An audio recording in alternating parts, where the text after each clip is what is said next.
नमस्कार। आज के आमी दो धरनेर भापा पिठे रेसिपि आपनादेर संगे शेयर करछि। एक बार देखले एरकम भापा पिठे बाड़ीते तैरी करे निते पारबेन और खूब कम उपकरणे खूब कम समयेर मध्य तैरी करा जाए। तो एक बार देखले एरकम भापा पिठे तैरी करे निते पारबेन। भापा पिठे तैरी करार जोन्नो प्रथमे आमी एक बाटी दूध दिए दिलाम और एकटू एलाच गुड़ो दिए देब और एक चामच चीनी दिए देब और एक चामच घी दिए देब।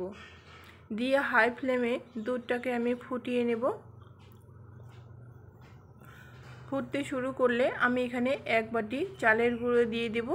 एक बाटी चालेर गुड़ोर जोन्नो एक बाटी दूध निते हबे और गैसेर फ्लेमटाके बंध करे समाने नाड़ाचाड़ा करे आमी डोटाके तैरी करे नेब।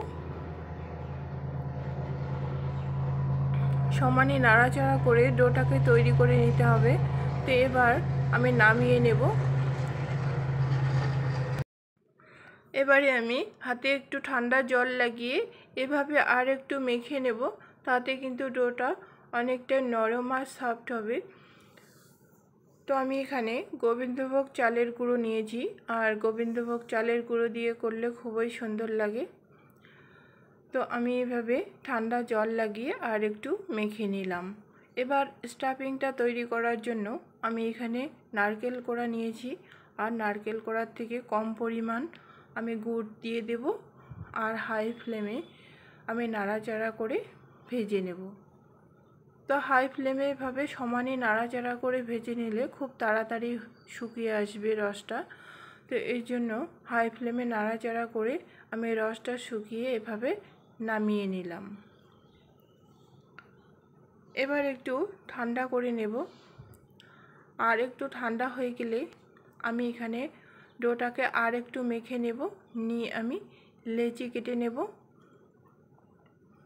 যদি কোনো নতুন বন্ধু ভিডিওটা দেখে থাকেন তাহলে চ্যানেলটিকে সাবস্ক্রাইব করার অনুরোধ রইল আর পাশে থাকার অনুরোধ রইল। আর পুরনো বন্ধুদের জানাই অসংখ্য ধন্যবাদ পাশে থাকার জন্য। তো এভাবে আমি গোল মতো করে প্রথমে শেপ দিয়ে নিলাম আর একটু চেপে চেপে রুটির মতো করে তৈরি করে নেব। নিয়ে মাঝখানে স্টাফিংটা দিয়ে ভালো করে মুড়িয়ে নেব।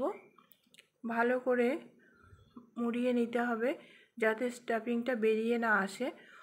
তো এভাবে আমি সাইডটা ভালো করে চেপে চেপে মুড়িয়ে নিলাম আর এভাবে আমি সবগুলোকে তৈরি করে নেব।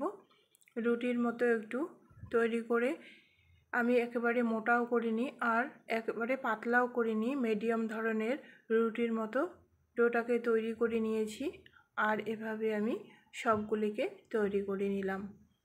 তো ভালো করে ডোটাকে মেখে নিলে কিন্তু আর ফেটে যাবে না। আমার কিন্তু একটা পিঠেও ফেটে যায়নি। তো এবার আমি ফুটো থালা নিয়েছি আর থালায় একটু তেল ব্রাশ করে দেব। আমি এখানে সাদা তেল ব্রাশ করে দিলাম আর একটা সসপ্যানে অর্ধেক পরিমাণে জল নিয়ে আমি গরম করে নিয়েছি আর এখন আমি সব পিঠেগুলি এভাবে দিয়ে দেব। সব পিঠেগুলি দিয়ে আমি হাই ফ্লেমে ঢাকনা দিয়ে 5 মিনিটের মতো রাখবো। হাই ফ্লেমে 5 মিনিটের মতো রাখলেই পিঠেগুলি আরও নরম আর সফট হবে। তো এভাবে আমি ঢাকনা দিয়ে 5 মিনিট রাখবো। তো 5 মিনিট পর দেখতেই পাচ্ছেন অনেকটাই কিন্তু পিঠেগুলি আরও ফুলকো হয়েছে। আর আমি এখানে 1 কাপ পরিমাণ ঠান্ডা জল দিয়ে যাতে একটার গায়ে একটা লেগে না যায় 1 কাপ পরিমাণ জল দিয়ে আমি তুলে নেব।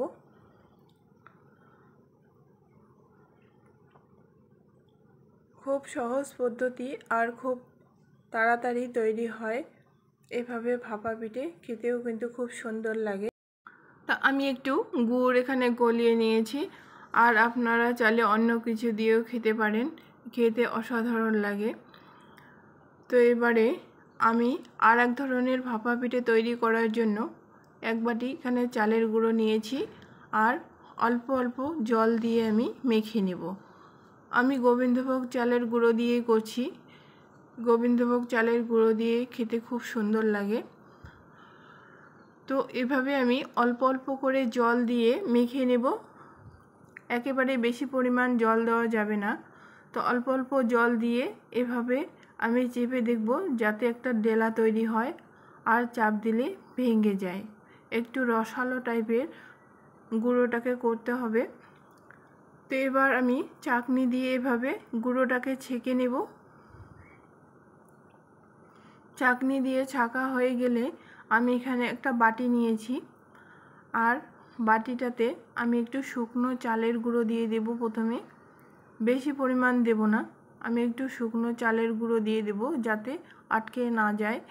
তো এই জন্য হালকা শুকনো গুঁড়ো দিয়ে এভাবে আমি অর্ধেক পরিমাণে গুঁড়ো দিয়ে একটু চেপে দেব, হালকা চেপে দেব, বেশি চেপে দেব না।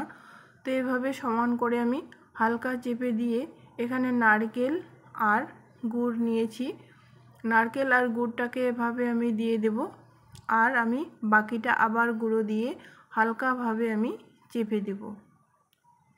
তো বাটিটা ভর্তি করে এভাবে আমি হালকাভাবে উপরটা চেপে দেব।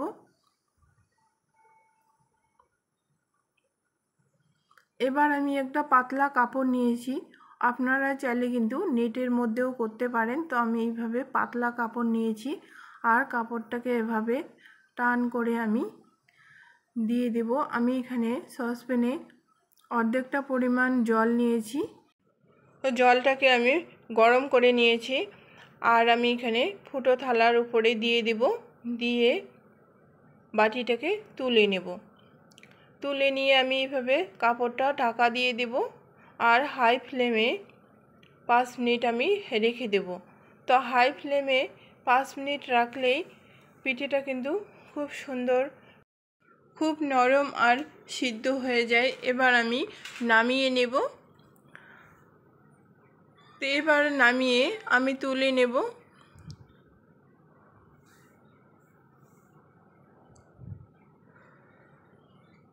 তো আমার কিন্তু পারফেক্ট এখানে ভাপা পিঠে তৈরি হয়েছে, ভেঙেও যায়নি, আর নরম আর খুব সফট হয়েছে।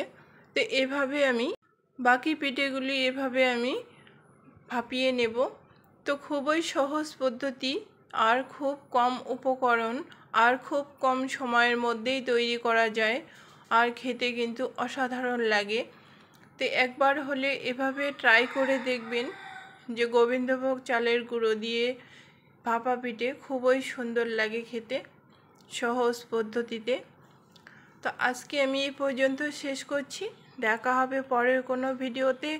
ভালো থাকবেন, সুস্থ থাকবেন, আর ভালো লাগলে একটা লাইক দেবেন, আর কমেন্টে জানাবেন যে কেমন লাগলো ভিডিওটা দেখার জন্য। ধন্যবাদ।